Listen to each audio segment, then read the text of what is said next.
Et on se retrouve enfin déjà sur le BTC face au dollar qui a fait une énorme bougie rouge et quel bonheur de la lire étant donné qu'elle confirme enfin des vagues, c'est-à-dire qu'on va regarder ensemble où est-ce qu'on en est et je vais même d'ailleurs mettre un passage audio de la vidéo d'hier pour confirmer la vague 3 ici qu'on voit ici en jaune comme vous le voyez à l'écran. Clairement en fait ce qui est dit facilement dans la vidéo, c'est ceci, je vais mettre play, on n'écoute même pas 10 secondes de la vidéo et vous allez voir que dès qu'en fait ce qui a été dit dans la vidéo c'est fait, il y a de ça maintenant même pas quelques minutes, quelques heures sur le BTC, ça confirme le sommet de la 3 ici en jaune et donc la correction de la 4. On va écouter bien entendu tout simplement ce que je disais. C'est parti, choper l'affaire. Dès qu'on verra des bougies rouges, là, on validera notre sommet de 3. On dira, ok, bougie rouge, on valide notre 3. Bougie rouge importante, hein, pas des petits bazars, hein, vraiment des choses qui sont comparables, entre guillemets, à ceci. D'accord. Ça va être en weekly, une belle bougie rouge, bien confirmée. On va rechercher des prix bas.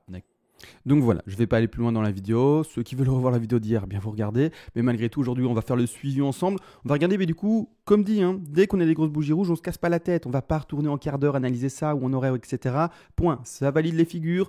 Il y a un décompte, bien entendu, ici qui a pas forcément dû se louper, on a peut-être fait une ending diagonale tout simplement en plus de ça en tronqué, clairement, d'ailleurs c'est ce que j'ai envie d'identifier pour ma part et c'est pour ça que vous voyez que mon sommet de 3, je le finis sur cette bougie là et non pas la précédente. Je vais peut-être en parler durant cette vidéo, mais clairement, pour ma part, on serait dans une ending en tronqué en plus de ça, c'est-à-dire qu'on n'a pas été chercher les 17 000.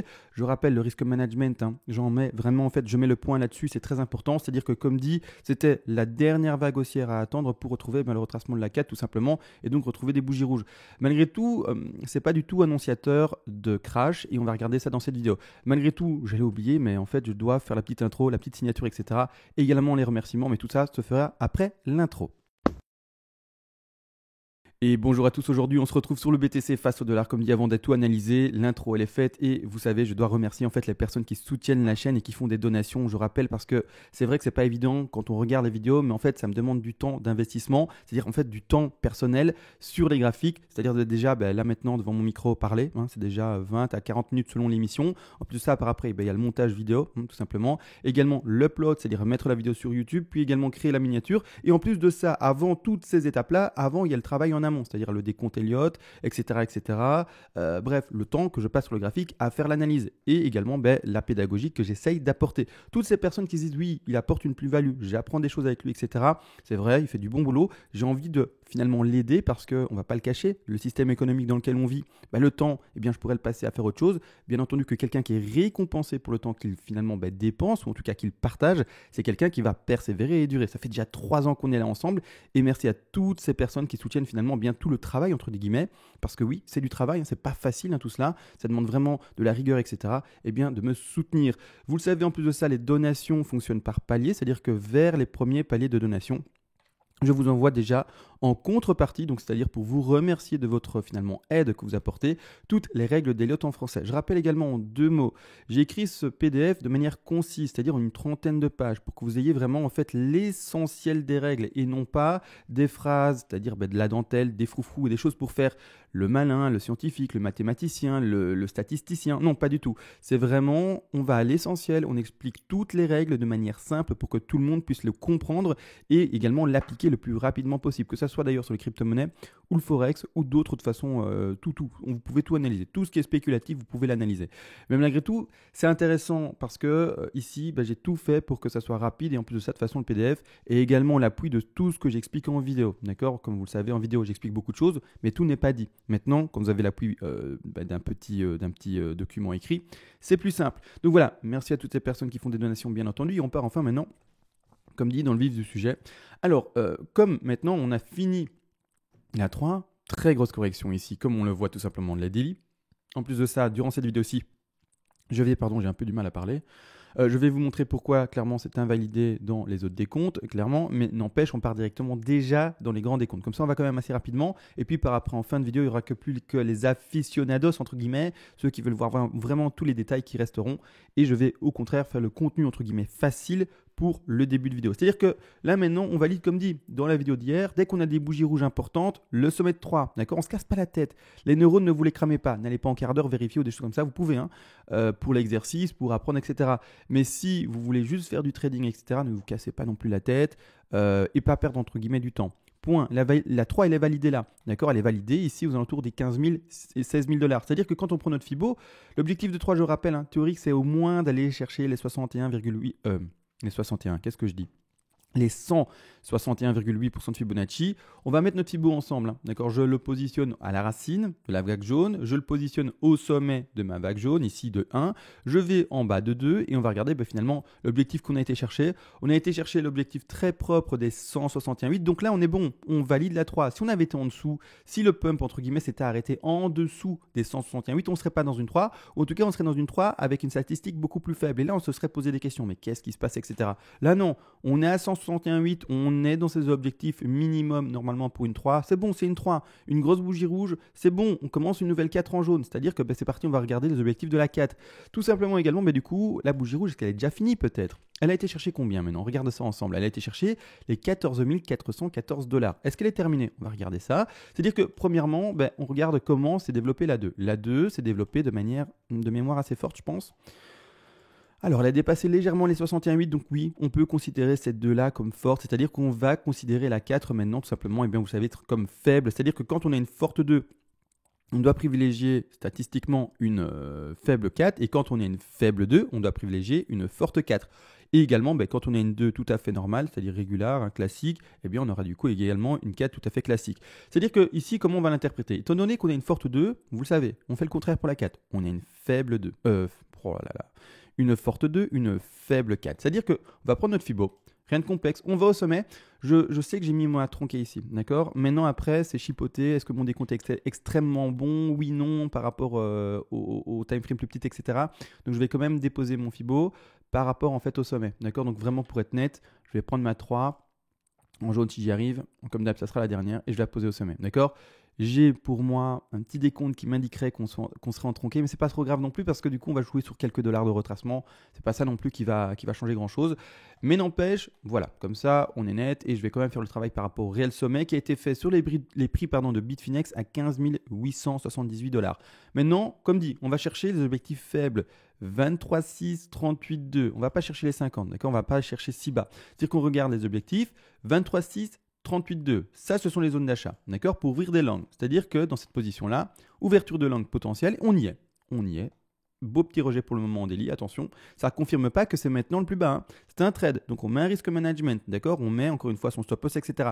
Malheureusement, au moment où j'enregistre, il y a déjà eu un rebond assez important, c'est-à-dire qu'on a touché les 14 468 $, on a rebondi, on est déjà à 14 829, d'accord? Donc maintenant, plus le prix s'approchera de ces 23%, c'est-à-dire de ces 14 468 $, et au plus cette opportunité sera bonne pour ouvrir un long. Toujours risque management, donc stop loss, hein. Ça c'est tellement important. Hein. Le stop loss, vous le placez légèrement en dessous. Si on réenfonce le bas de cette bougie-ci qui a été cherchée très précisément sur Bitfinex, les 14 402, on sort de son trade avec son stop loss, on accepte tout simplement le risque qu'on a calculé et puis c'est parti, on attend du coup les objectifs qui peuvent aller plus bas.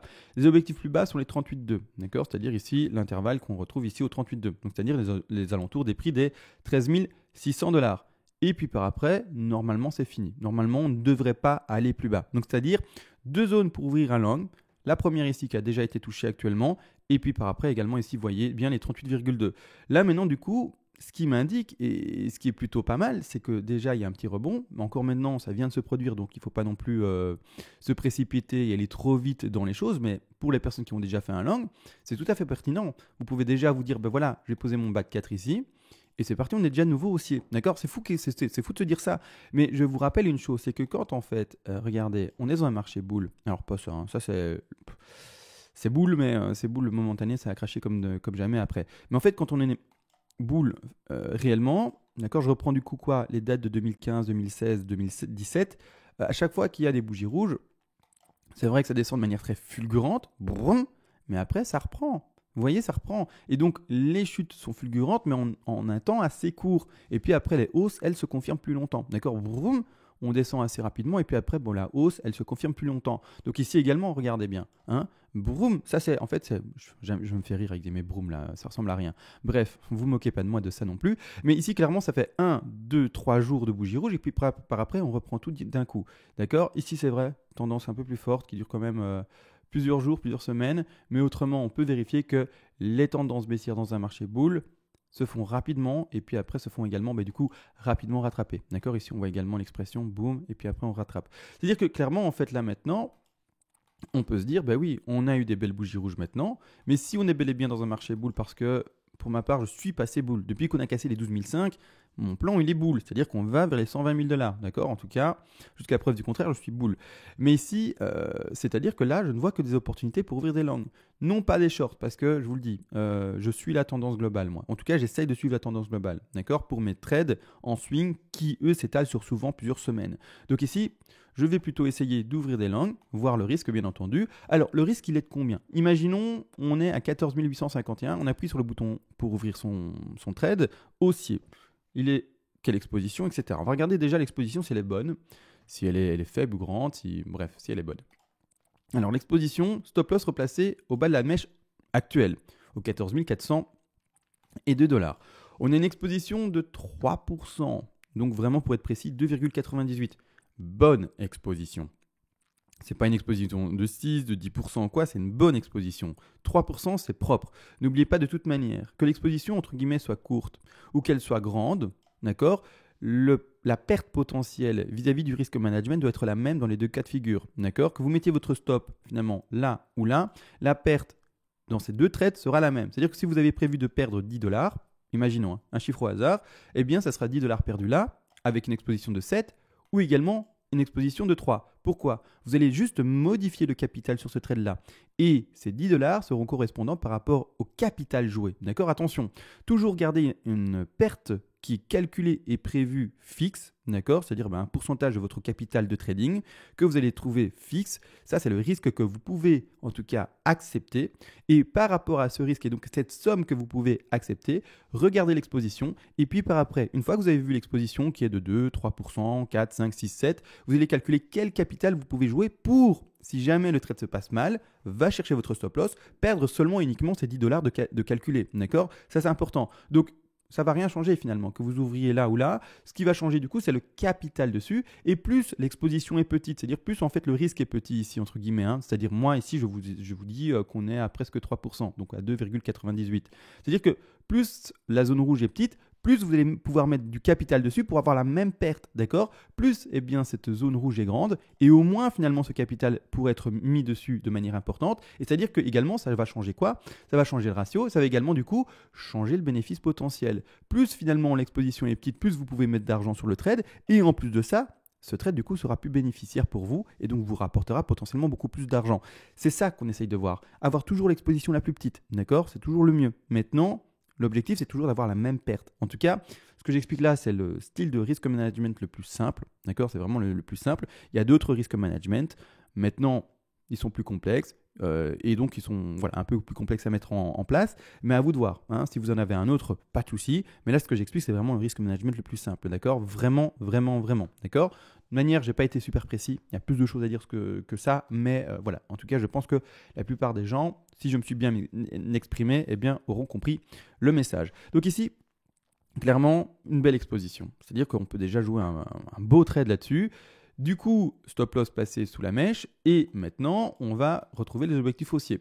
Avant de commencer, déjà, c'est fou, on parle déjà d'objectifs haussiers alors qu'on vient à peine de connaître la bougie rouge. C'est fou, mais c'est comme ça. Marché boule ou en tout cas marché haussier.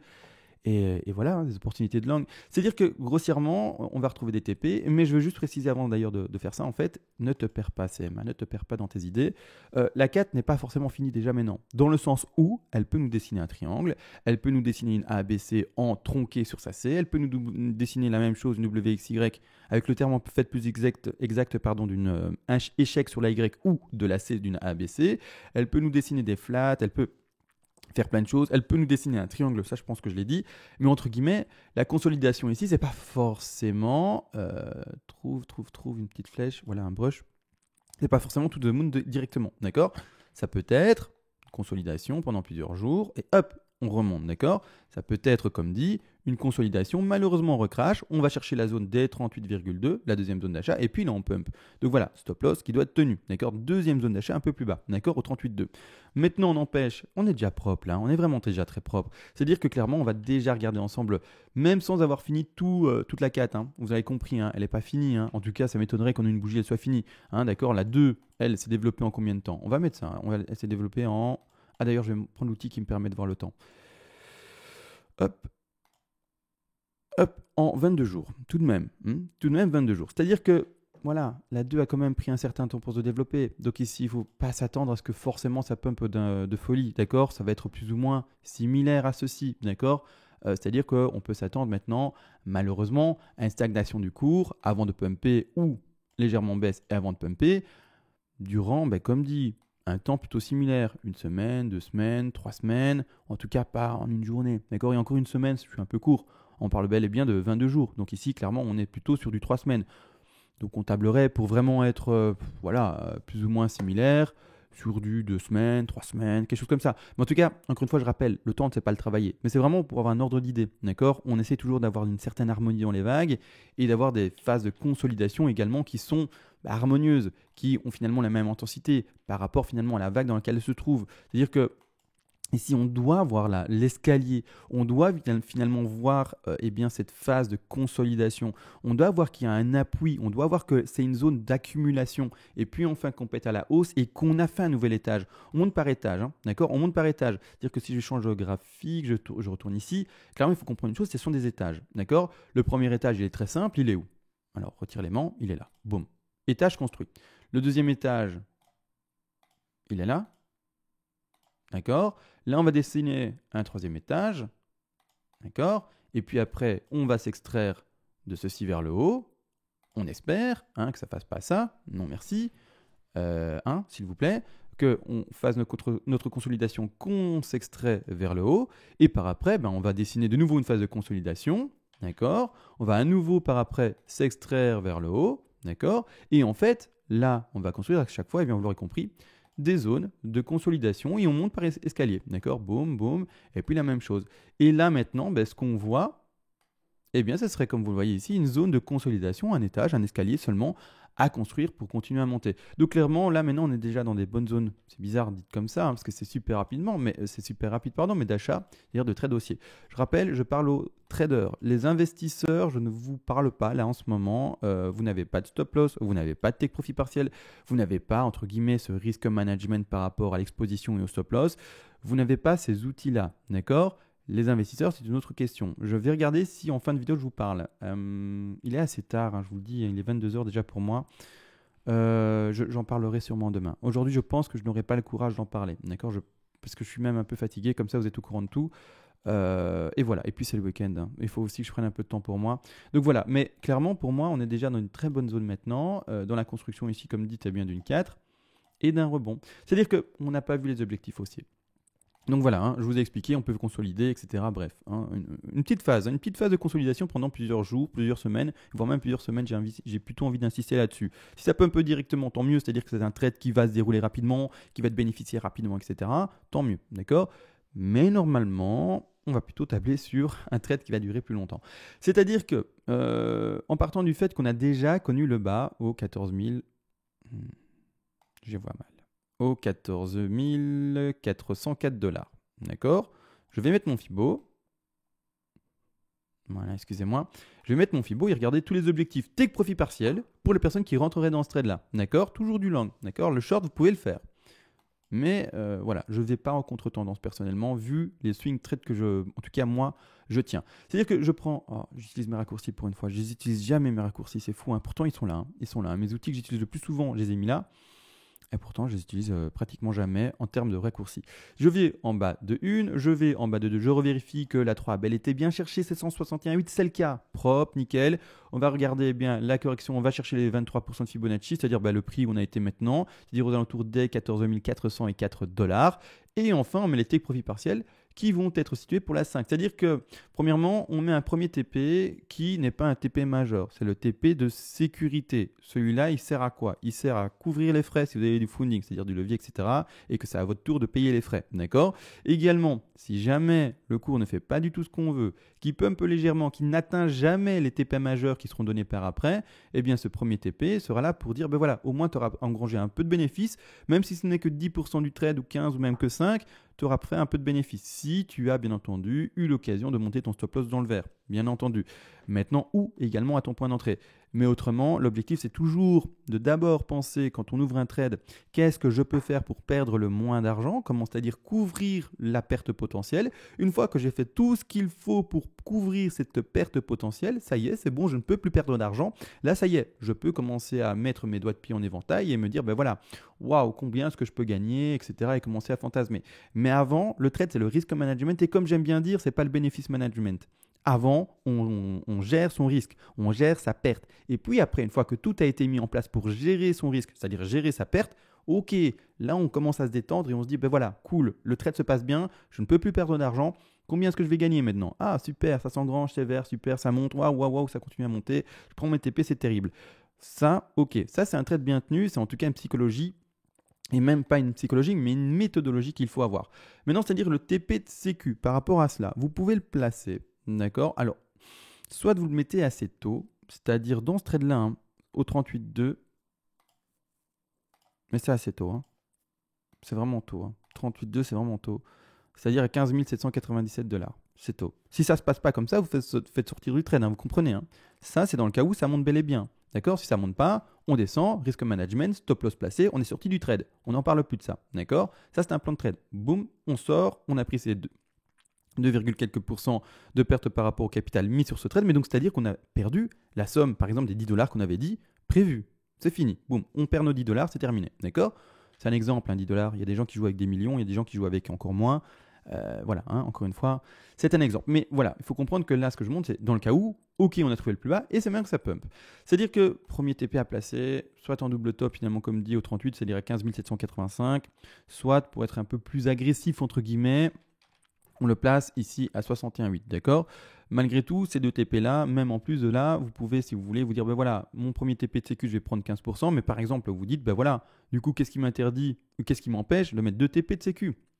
Un TP à 38,2 et un TP à 61,8. Le premier, je prends 7% et le second, je prends 7%. Pourquoi pas, hein? Pourquoi pas, hein? Qui nous interdit de faire ça? Personne. Mais la seule chose, je vous encourage à prendre un TP de sécu pour essayer de couvrir votre risque un maximum, vos frais un maximum, d'accord? Malgré tout, maintenant, enfin, on parle de TP majeur, c'est-à-dire les prix que l'on doit reconnaître. Si on est bel et bien aussi et qu'on est bel et bien dans les bonnes vagues, d'accord? Qu'on ne s'est pas complètement gouré. C'est-à-dire qu'on doit y rechercher les 100% de Fibonacci minimum. Minimum. Ils sont ici. C'est-à-dire ici, aller chercher les 18 046 $. Par après, donc TP majeur, là on commence à vendre de manière plus importante, hein, du 25% par exemple. TP majeur, deuxième TP majeur, 161,8, c'est-à-dire aller chercher le prix ici, on parle bien du sommet de la 5 en jaune. Hein. Ici, là, au 20 000 déjà, 273 $. Et pour terminer, allez, soyons boule à fond, et c'est le réel objectif, hein, c'est ça qui est dingue, allez chercher ici, l'objectif indiqué des 23 910 $. C'est impressionnant et on a tous envie d'y être, d'accord? Mais clairement, voilà. Comme ça, vous voyez tout et vous êtes au courant, d'accord? Donc ici, 3 TP à placer, etc. Les TP de sécurité et puis par après, on tient son trade. Donc, en termes d'exposition, en termes également de ratio, ça m'intéresse. Moi, ça, franchement, là, déjà, juste le premier objectif, on est à combien de ratio? N'oubliez pas, le ratio, c'est toujours également, comment dire, il est lissé, entre guillemets. C'est-à-dire que grossièrement, donc on va le mettre à 3%, excusez-moi. Je vais expliquer.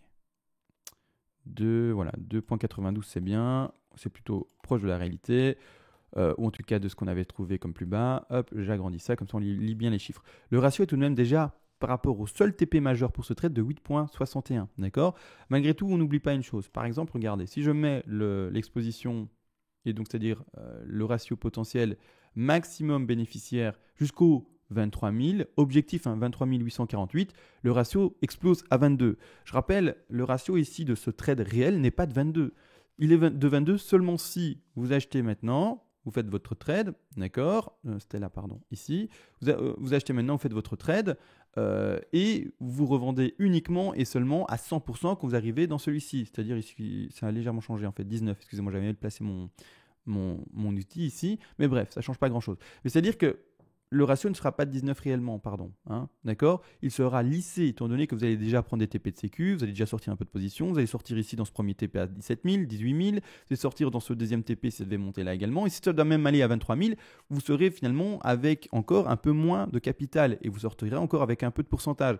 C'est-à-dire que non, on n'a pas un ratio réel de 19, on va plutôt avoisiner le ratio des 8, 10, 12, mais pas 19. 19, c'est au cas où vous ouvrez votre trade en langue maintenant et vous revendez à 100% quand on est à 23 000. D'accord? Malheureusement, ce genre de trade, des personnes qui font de l'achat langue et qui ne voient qu'une seule position vendeuse avec un seul objectif vendeur, c'est-à-dire que si jamais le cours il fait ça, pam, pam, pam, pam, il monte très proche de son objectif et puis boum, bah mince, le trade, il n'a servi à rien parce qu'il n'a pas pris de TP intermédiaire, pas de TP de sécu, le cours crash et du coup, quoi? D'accord? C'est quand qu'on prend son bénéfice? On prend petit à petit son bénéfice, un maximum pour monter avec le cours. Donc ça, voilà, ça c'est expliqué. C'est-à-dire que oui, c'est amusant hein, de déjà reparler d'un marché boule et surtout d'une hausse alors qu'on vient de connaître une bougie rouge. D'accord? On vient de connaître une bougie rouge. Attention, on peut descendre un peu plus bas jusqu'au 38,2. D'accord? N'oubliez pas, hein, écoutez tout ce que je dis. N'écoutez pas juste ce qui peut vous plaire. D'accord? On peut aller plus bas que les 14 400. Le prochain objectif, ce sont les 38,2. Si on écrase ce bas-là, eh bien, on va, comme dit, hein, je le rappelle parce que il faut que je répète les choses parce que parfois, du coup, les gens n'entendent pas ce que je dis. Ils entendent que ce qu'elles veulent entendre. Si on écrase de nouveau ce bas-là, indiqué maintenant à 14 450 dollars ou un peu plus là, c'est combien en fait exactement? On y est, hein, 14 414, c'est l'objectif des 38,2, c'est-à-dire l'objectif ici des 13 614. D'accord? Je vais mettre un deuxième rectangle vert, comme ça on est net. Hein. Et comme ça on ne peut pas dire, ah mais tu ne l'as pas dit, c'est là. Hein. D'accord? Si on continue à écraser, hop, on va là. Malgré tout, étant donné qu'on a fait une forte 2, on devrait privilégier déjà un frein dans cette zone-ci. Donc déjà une belle opportunité. Seconde opportunité ici. Donc 2 langues à tester. D'accord? Maintenant, comme dit, la consolidation va durer à mon avis quelques jours, quelques semaines même pour être plus précis, avant de continuer à pumper. D'accord? Donc on va regarder ça. On aura tout le temps du coup d'essayer de décompter ça, de voir si oui ou non demain ça va peut-être écraser plus bas, de voir qu'est-ce que ça valide, etc. Je vais rester en délit, je ne vais pas passer en horaire, etc. pour déjà décompter ça. Là, je vous le dis, hein, je ne me prends pas la tête, surtout que ça va construire quelque chose d'assez long comme ça. Là, je ne vais pas commencer les toutes premières vagues alors qu'il n'y a encore rien. D'accord? J'attends que le bâtiment se construise un peu avant de dire que c'est soit un château, soit une maison, soit un appartement. J'attends avant de dire soit c'est un triangle, soit c'est un WXY, soit c'est un ABC. D'accord? Vous voyez la comparaison que j'ai essayé de faire. Donc, clairement, on laisse, on tempo, on regarde ce que ça dessine et puis après, on essaie de dessiner quelque chose. Mais là, maintenant, on est trop tôt. Hein, on est trop tôt. D'accord?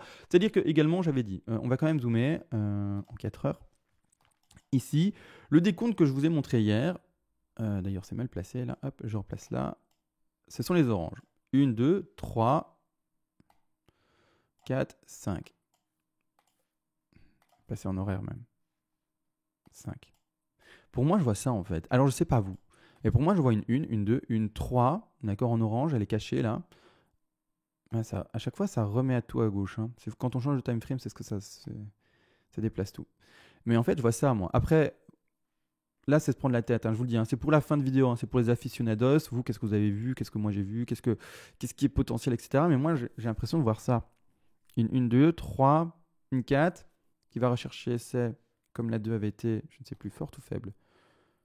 Forte, donc une 4 qui va chercher son objectif ici, 23,6 un peu plus. Puis après, le rebond de la 5, objectif de 5. Dans ces considérations-là, ça doit aller chercher normalement les 100%. On va regarder ici. On va même pas chercher les 60%, on va chercher vraiment une échec complète, on va chercher à peine les 61,8. C'est ça. En fait, moi, j'ai plutôt l'impression qu'ici, on est dans une ending avec un échec, c'est-à-dire une tronquée, et puis qu'on crache. Maintenant, à voir réellement comment ça se passe, clairement, voir comment ça va se passer, etc., le décompte. Mais non, c'est pour ça. Comme je ne suis pas sûr de moi, entre guillemets, comme je vous le dis, j'ai pas cette fameuse boule de cristal et cette vérité absolue, je vous l'ai dit hein, dans certaines vidéos, c'est vrai que je suis là en termes de pédagogie pour montrer comment développer les décomptes, comment développer telle ou telle chose, mais je ne suis pas là avec le résultat absolu, d'accord? C'est-à-dire non, c'est pas moi qui, parce que je parle en vidéo, vous montre vraiment le résultat qui est d'office propre, net, et c'est ça le vrai résultat. Peut-être qu'il y a quelqu'un qui a un décompte plus propre et qui se dit mais non, mais en fait, tu n'as pas vu ça, le Fibo là, et ça, et ce décompte-là, et regarde là et là, c'est parfait. Et donc, on avait notre sommet, c'était indiqué, d'accord? Et peut-être qu'en fait, ces vagues oranges sont mal placées. C'est ça que j'essaie de vous expliquer. C'est que je n'ai pas cette vérité absolue. Pédagogie, je peux vous l'apporter, mais parfois, je me trompe, d'accord? Et puis même, c'est même pas parfois, je me trompe et c'est humain, d'accord? C'est comme ça, et puis voilà, c'est tout. Donc, voilà. Donc, tant que de toute façon, hein, la méthodologie risque management est gérée de votre côté et que tout ça, c'est bon, il n'y a pas de souci. Mais dans le décompte, voilà, moi, je ne sais pas ce que vous lisez. Moi, je verrais plutôt ça. Mais par précaution, j'ai mis mon sommet de 3 sur le réel plus haut sans partir sur une tronquée d'office. Là, c'est vraiment juste pour dire, pour l'indiquer et vraiment essayer de se creuser le méninge, pardon, mais autrement, voilà, on va pas se casser la tête là-dessus. Je vais la mettre en légèrement retrait, je vais la laisser pour la forme. Bien entendu, je ne vais pas l'éluder et l'effacer, je vais la laisser pour la forme, pour savoir ce qu'on construisait bien entendu. Mais c'est-à-dire que n'empêche, mon sommet de 3 en jaune, j'indique sur prix de Bitfinex, ici, hein, au top, c'est-à-dire au 15 893. Et par rapport à ce top-là, je fais mon calcul et je vois ce qu'on va chercher comme Fibo et les points d'entrée potentiels, d'accord? Maintenant, est-ce que j'ai tout dit? Je vais vite regarder les gaps en fait. Les gaps, ça fait longtemps que je n'ai pas regardé. Alors, il y avait un gap, ben voilà, qui a été comblé par les mèches précédentes. Est-ce que je vois d'autres gaps? Si vous voyez d'autres gaps, vous dites-le moi. Bah, je ne vais pas vous entendre, c'est malin. Écrivez-les moi. Ça, ce sont des gaps que j'ai déjà vus précédents. Ok, pas de nouveau gap a priori dans le cours ici. J'en vois pas. Non, je n'en vois pas. En horaire en plus de ça. Je croyais être en 4 heures. Non, en horaire en plus de ça, il n'y a pas d'autre gap que je puisse analyser. D'accord, en tout cas que je puisse identifier réellement. D'accord, donc voilà, pas de gap, tout se passe bien du coup, c'est nickel, c'est propre. Donc voilà, maintenant tout a été dit je pense dans la vidéo. Les investisseurs, je suis désolé, je suis fatigué.